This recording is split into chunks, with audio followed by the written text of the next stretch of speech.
গত বছর শীতের শুরুতে আমি একটি ওয়াটার হিটার তৈরি করেছিলাম। এই যে বালতি দেখছেন, বালতির ভিতরে আমি একটি কয়েল ফিটিং করেছিলাম, অটোক্লাভ কয়েল। তো 1 বছর পর্যন্ত এই কয়েলটি ব্যবহার করা হয়েছে বা এই ওয়াটার হিটারটি ব্যবহার করা হয়েছে। তো কি পরিমাণ আয়রন জমে কয়েলটি জাম হয়ে গেছে এবং কয়েলের যে পাইপ রয়েছে তার কিছু স্থান ক্ষয়প্রাপ্ত হয়েছে আয়রনের কারণে।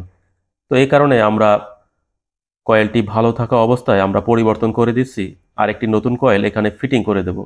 তো যেহেতু আমি স্টিলের বালতি ব্যবহার করছি, বালতি বেশ পাতলা, এ কারণে আমি এখানে অ্যারেলডাইট আঠা ব্যবহার করছি, নেগেটিভ পজিটিভ আঠা ব্যবহার করছি, যাতে পানি লিকেজ না হয়।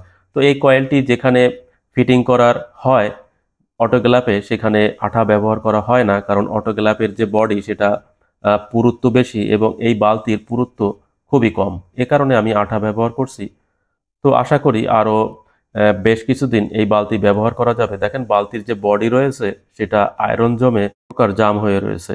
তো এই বালতিটি প্রত্যেক দিন ব্যবহার করা হতো পানি গরম করার জন্য। তো যে কাজে বালতিটি ব্যবহার করা হয় বা ওয়াটার হিটার ব্যবহার করা হয়, সেখানে 1 বালতি পানি প্রয়োজন হয়।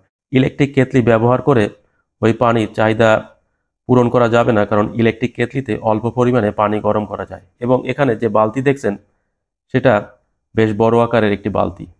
তো 1 বালতি পানির প্রয়োজন হলে মূলত এই ধরনের একটি ওয়াটার হিটার তৈরি করা যায় এবং এটা নিরাপদ। তো প্রথমে অনেকে বলেছিলেন ওয়াটার হিটার ব্যবহার করলে বৈদ্যুতিক শক করবে এবং দুর্ঘটনা ঘটবে। 1 বছর যাবৎ এভাবে চলছে, কখনোই দুর্ঘটনা ঘটেনি এবং কখনোই বডি হয়নি।